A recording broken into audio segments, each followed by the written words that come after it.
నమస్కారం, welcome to I dream. ధర్మ మార్గం కార్యక్రమానికి స్వాగతం. నేను మీ విజిత. ప్రస్తుతం మనతో పాటు ఉన్నారు ప్రముఖ ఆధ్యాత్మికవేత్త, ప్రముఖ జ్యోతిష్య పండితులు శ్రీ మాడుగుల శివప్రసాద్ గురూజీ గారు. ఇప్పుడు వారితో మాట్లాడి మనకున్న సందేహాలన్నింటినీ నివృత్తి చేసుకుందాం. నమస్కారం గురుగారు. ఆశీర్వచనం తల్లి. గురుగారు, శ్రావణ మాసంలో మనం ప్రత్యేకమైన పూజలతో పాటు కొన్ని వ్రతాలు కూడా ఆచరిస్తూ ఉంటాం. అందులో భాగంగా తీసుకుంటే మంగళగౌరి వ్రతం. ఈ వ్రతాన్ని ఎవరు ఆచరించాల్సి ఉంటుంది? ఈ వ్రత విధానం ఏ రకంగా ఉండాలి? పూజ ఏ రకంగా చేసుకోవాలి ఆ రోజు? శ్రీ మహాగణాధిపతయే నమః. ఐం మహాసరస్వత్యే నమః. శ్రీ లలితాంబికాదేవ్యే నమః. మంగళగౌరీ వ్రతము అని అనేటప్పటికీ శ్రావణ మాసం వస్తుంది. మంగళగౌరీ వ్రతాలు అని వచ్చేటప్పటికీ ఈ గౌరీ నోములు అనేటువంటివి 5 సంవత్సరాల పాటు నోముకోవాల్సినటువంటి ఇది ఉంటుంది. 5 సంవత్సరాలు, 5 ఏళ్ల పాటు.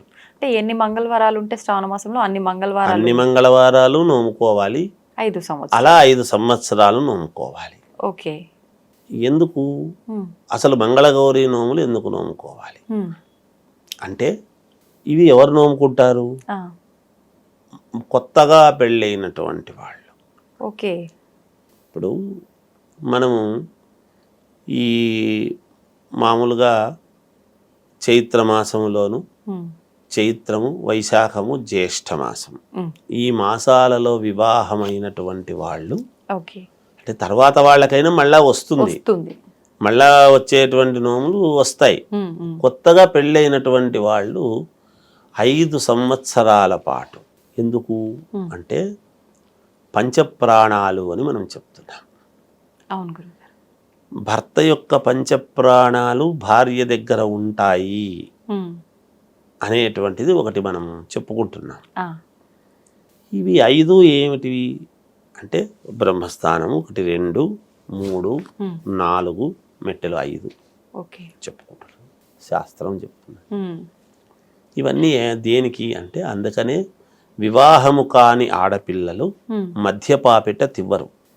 వివాహమైన తర్వాత నుంచే, వివాహ సందర్భంలో నుంచే మధ్యపాపిట అని తీస్తారు. ఎందుకు? జీలకర్ర బెల్లము అనేటువంటిది ఇక్కడ పాణిగ్రహణం మనం చేస్తూ ఉన్నప్పుడు, మనము వివాహ సమయంలో లగ్నంచ పాదఘట్టంచ ఒక విధానం ఉన్నది. లగ్నం అంటే ఏమిటంటే జీలకర్ర బెల్లం ఎప్పుడు పెడుతున్నారనేది ఒకటి ఆలోచన. మొదట సుముహూర్తము అనగానే బ్రహ్మరంధ్రము అనేటువంటిది ఉంటుంది కాబట్టి ఇక్కడ ఒకరి తల మీద ఒకరు చేయి పెట్టుకొని సత్వరజస్తమోగుణములు, రజోగుణాలు, ఇవన్నీ కూడా ఒక విధానం ఉంది కాబట్టి ఇక్కడ మధ్యపాపిట అని తీయడం జరుగుతుంది. మధ్యపాపిట తీసినప్పుడు అందుకనే ఇక్కడికి సంబంధించినటువంటిది స్త్రీమూర్తి, వివాహమైన స్త్రీ ఇక్కడ కుంకుమ పెట్టుకునేటువంటి దానికి గల కారణం. ఇక్కడ ఎందుకు పెట్టుకుంటున్నాము అని, ఇది ప్రాణస్థానము కాబట్టి. ఇంకొకటి ప్రాణస్థానము ఇది మనకు. అందుకే ఏదన్నా కళ్ళు తిరిగి కింద పడినారు అనేటప్పటికి వెంటనే ఇవి 2 ఇట్లా పట్టుకుంటారు. ఇక్కడ ఇది ప్రాణస్థానం. అలాగే కంఠము ప్రాణస్థానం, అందుకని మంగళసూత్రము కట్టుకోవటం. అలాగే ప్రాణస్థానం మణికట్టు. డాక్టర్ దగ్గర పోగానే ముందు చేయి చూసే కదా చెప్తాడు ఇది. అలాగే ప్రాణస్థానం కాలి 2వ వేలు. ఇవి పంచప్రాణాలు. ఈ 5 ప్రాణ సంబంధం 5 సంవత్సరాల పాటు చేసుకోవాల్సినటువంటిది భర్త యొక్క యోగక్షేమాన్ని కోరుతూ. ఒకటి, భర్త క్షేమముగా ఉంటేనే కదా దీర్ఘ సుమంగళి భవ అనేటువంటి పదానికి పైన ఎవరు ఏం పూజ చేస్తున్నాము? నిత్యమంగళ సర్వమంగళ అయినటువంటి గౌరీదేవి పూజ, మంగళగౌరీ నోములు అని అంటున్నాం. ఈ గౌరీ పూజనే కదా వివాహము కంటే ముందు గౌరీ పూజ అని చేయిస్తారు పెళ్లి కూతురుకు. అక్కడ చేయించిన తర్వాత ఆ గౌరీదేవి ఆమెలోకి ఆవహించుంటుంది కాబట్టి ఆమెను భూమాతకు భూమి లాక్కునేటువంటి శక్తి ఉంటుంది అని ఒక గంపలో కూర్చోబెట్టుకొని కానీ, లేదా పల్లకిలో కూర్చోబెట్టుకొని కానీ ఆమె నడిచిరాదు, పెళ్లి కొడుకు నడిచి రావచ్చు. పెళ్లి కూతురు ఎప్పుడూ కూడా అమ్మవారితో సమానం అనేటువంటి భావనతోనే, అందుకే శక్తి స్వరూపిణి కాబట్టి ఆమెను అలా పిలుచుకొని రావడం జరుగుతుంది. మేనమామలు వాళ్ళు వీళ్ళు ఉన్నవాళ్ళు ఎవరుంటే వాళ్ళు. ఇక్కడ ఈ మంగళగౌరీ నోములు అనేటువంటిది చాలా విశేషమైనటువంటివి. భర్త బాగుండాలి అని, తర్వాత ఆమె యొక్క యశస్సు అంతా కూడా దాని మీద ఆధారపడి ఉంటుంది.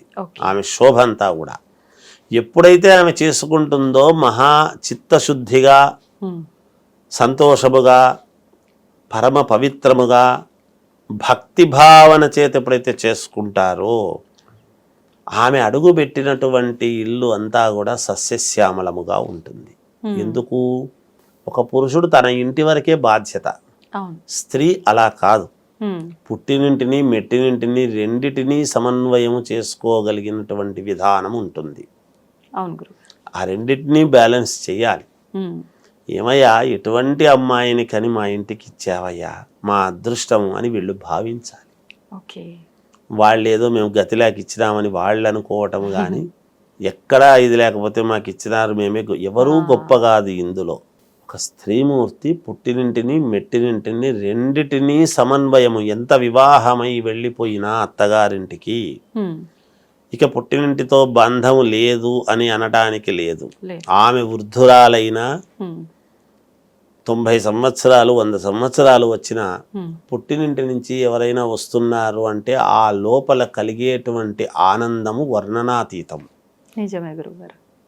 ఆ స్త్రీకి అవును ఎప్పుడు కూడా అంతే. ఇక్కడ సర్వ సుఖాలు సర్వభోగాలు సర్వైశ్వర్యాలు అష్టైశ్వర్యాలు ఎంత ఉండినా పుట్టినింటి నుంచి ఎవరైనా వస్తున్నారు అంటే ఆ ఊరు నుంచి తెలిసిన వాళ్ళు వస్తేనే ఏమయ్యా మా వాళ్ళు బాగున్నారా అని ఒక్క మాట అడిగితే బాగున్నారమ్మా అంటే ఎంత సంతోషపడుతుందో సముద్రము గనక ఉప్పొంగినంత ఆనందము కావచ్చు, వర్ణనాతీతమని చెప్పవచ్చు ఆమె హృదయంలో. అందుకే స్త్రీ హృదయము మహాసముద్రము అని ఊరికే చెప్పలేదు, ఎందుకంటే అది వర్ణించలేనిది, ఇది కొలవలేనిది. అటువంటి స్త్రీమూర్తి వివాహమైనటువంటి ఆమె 5 సంవత్సరాల పాటు ఏకధాటిగా ఏ అడ్డంకి లేకుండా ఈ గౌరీ నోములు అనేటువంటివి నోముకోవటం అనేటువంటిది ప్రాధాన్యత. ఇంకా కూడా ఏమిటి అంటే గర్భస్థ దోషాలు ఏమైనా ఉంటే, పిల్లలు కాకపోవడం, అంటే పిల్లలు కావాలి కదా స్త్రీకి. పరిపూర్ణత్వం ఎప్పుడు అంటే మాతృత్వం కలిగినప్పుడు. వివాహమైనట్టు ఒక మెట్టెక్కడం, కన్యకామణిగా ఉంటుంది పుట్టినింట్లో, పెళ్ళై అత్తవారింటికి వెళుతుంది. తనను తాను గొప్పతనంగా ప్రౌడ్గా ఫీల్ అయ్యేది ఎక్కడ అంటే సంతానం కలిగినప్పుడు. ఆహా నేను కదా అని ఆనందాన్ని మనం ఏమీ కొలవలేము. అందుకని ఇవన్నీ ఏదో మనము జన్మ కదా రహస్యం ఏదో జరుగుతూ ఉంది, కంటూ ఉన్నారు, పిల్లలు పుడుతూ ఉన్నారు పోతున్నారని చాలా సునాయాసంగా తీసిపడేయడమే ఉంటుంది.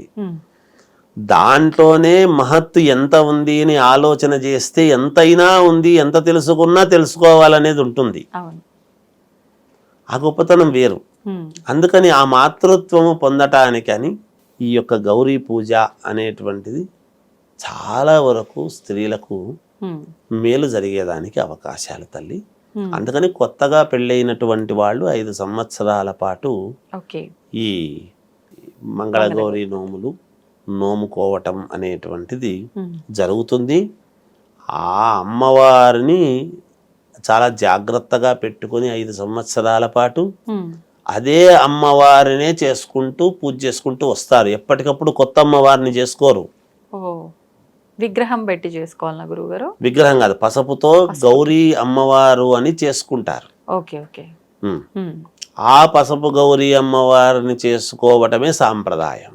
అది 5 సంవత్సరాల పాటు అట్లాగే జాగ్రత్తగా ఎత్తిపెట్టుకుంటారు. చాలా విశేషం. ఆ అమ్మవారు ఆ దంపతులను పూర్ణ ఆయుష్మంతులై దినదిన ప్రవర్ధమానమై పిల్లా పాపలతో సుఖ సంతోషాలతో ఇల్లంతా కూడా స్త్రీ ఒక్కతిగా వస్తుందండి. ఒక 10 మంది పిల్లలను కంటుంది. ఆ 10 మందికి పెళ్ళిళ్ళు చేసి మళ్ళీ వాళ్ళ పిల్లలను అని ఒక మహావృక్షము వలె శాఖోపశాఖలుగా ఇలా కొమ్మలు రెమ్మలు పచ్చదనముతో ఒక చెట్టును అందముగా పూల చెట్టుని చూస్తే ఎంత ఆనందం వేస్తుందో, ఒక పచ్చని సంసారానికి మూలదేవత అయినటువంటి స్త్రీని చూసినా అంతే ఆనందం కలుగుతుంది. అది స్త్రీ ప్రాధాన్యత. ఇప్పుడు ఇది పురోహితుల సమక్షంలో చేసుకోవాల్సి ఉంటుందా గురుగారు? ఈ వ్రతం ఎవరికి వాళ్ళు చేసుకోవచ్చా? తల్లులు చేయిస్తారు. మామూలుగా అత్తగారు కానీ అక్కడ తల్లి కానీ వాళ్ళు ఉంటారు కదా, వాళ్ళు చేయిస్తారు. ఈ గౌరీ నోములు ఎప్పుడూ కూడా ఉమ్, 5 సంవత్సరాల పాటు నోముకునేటు మంగళగౌరి నోములు నోముకుంటుంది అంటే ఉమ్, తల్లి రావటము బిడ్డ దగ్గరికి, ఉమ్, అత్తగారింటికి లేదా పుట్టింటివి అక్కడ చూసుకోవటము, ఓకే సౌకర్యాన్ని బట్టమ్మా ఈ రోజుల్లో అంతే గురు. వీళ్ళు అక్కడికి పోవటము, అత్తగారు ఈ విధంగా మళ్ళీ ఒక్కసారి తల్లిని చూసినట్టు ఉమ్, ఆనందంతో చేసుకునేటువంటి పూజలు ఉంటాయి, విశేషాలు ఉంటాయి, ఆనందము ఉంటుంది, అవును. కలయిక ఉంటుంది, ఉమ్, అన్నీ ఉంటాయి. అందుకని దీంతో పూజారులతో పని లేదు. ఉమ్, మామూలుగా ఇంట్లో తల్లులు నేర్పించి చేసి మళ్ళీ ఈమె తల్లి అయిన తర్వాత ఈమె తల్లి ఈమెకి ఎట్లా నేర్పిస్తుందో ఈమెకు బిడ్డ పుట్టినప్పుడు మళ్ళీ ఆమె అలాగే నేర్పించి, ఉమ్, అందుకనే వంశము అలా అలా అలా అలా అలా వృద్ధి చెందుతూ సంతానం వృద్ధి చెందుతూ చేసుకుంటూ పోయేటువంటి కార్యక్రమాలలో అతి ముఖ్యమైనటువంటిది ఉమ్, ఈ మంగళగౌరి నోముల యొక్క కార్యక్రమం తల్లి ఓకే. చాలా విశేషంగా చేసుకుంటున్నారు. ధన్యవాదాలు గురువు గారు. జయోస్తు.